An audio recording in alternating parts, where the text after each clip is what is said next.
going to be looking at some daily weather maps. Now, these are kind of cool. And I say that because I'm a geek, but that's okay. Soon you'll be a geek too.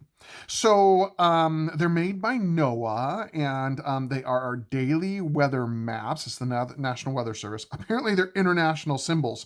I gave you guys the link to the page where you can download these guys. And for sample purposes, I went to a happier time before we closed down because of coronavirus. So anyway, March 9th to the 15th, they make weekly packets. And then for these last 2 weeks, I think you can get just day by day, but inside them, they've got all sorts of great things. So read this information. There's a lot to these guys and some stuff that we don't necessarily care about, if I dare say that, at your level, like the 500 millibar height contours.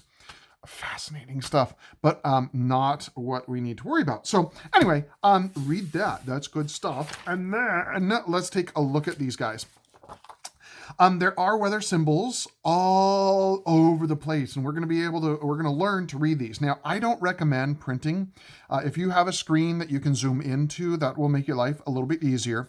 What are all these places? Well, it's really nice because the last page it goes through. And so a few of the places that I'm going to tell you guys to look for, one of them is going to be down here in San Diego. That's one of the symbols that we need to find. The other one is Fargo, North Dakota. And then Miami was that other one that I'm going to ask you guys to eventually look for and eventually be able to find. But anyway, so we'll remember that map is back there. Right? And the first thing that we see, it goes through the whole week. And on this guy, we're going to have our different weather stations. Right? Now, in lab number 10, we're going to be able to figure out what all the funky little numbers and the symbols mean. Right? So on the first page, we have the whole U.S. We have our isobars, our lines of equal pressure going all around here.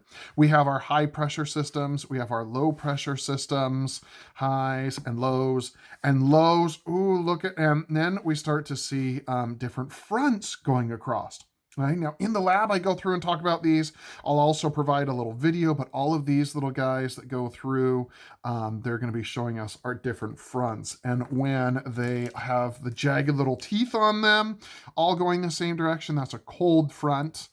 And when it's going to be like over here where the curved teeth are all going the same direction, that's going to be a warm front. And then we have some spots where they flip-flop back and forth, and that's going to be what we call a stationary front. But anyway, the lab talks about those. I've got videos to talk about those. So let's take a look at our second page in. The second page in is kind of cool as well.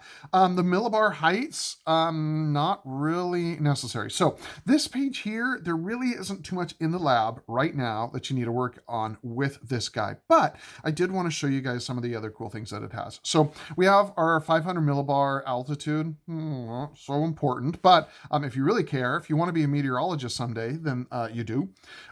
This goes through and tells us the high and the low temperatures. And again, that first page is going to go through and tell you, I think it's like from 7 a.m. to 7 p.m. or something like that.